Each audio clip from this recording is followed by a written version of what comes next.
boring dito. Tapos? Tapos na dumahin tayo sa mula mo nakatao-tao. Oo, tapos? Yun. Kanino ka pa may reklamo?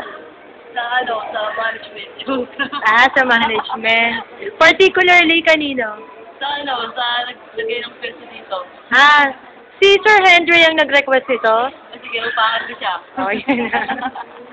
Ano ba? Lon, ikaw nga mag-interview dito, Lon? Lon, Puntahin mo rin ng maupakan. Kasi wala na ako. Totoo bang nagre-reklamo ka regarding sa day off? Oo naman. Bakit naman? Boring nga walang tao. Hindi, yung day off mo. How about yung day off? Siyempre, di ba, lahat naman, kahit bago ka, dapat, di ba, may day off? Ano ko, pinipidyo ka rin? Sige.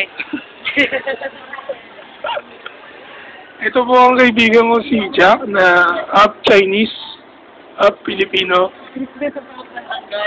half body. At ayun po ang nagkakagusto kay Baby Lynn. Imo ang datingan. Mukhang madumi.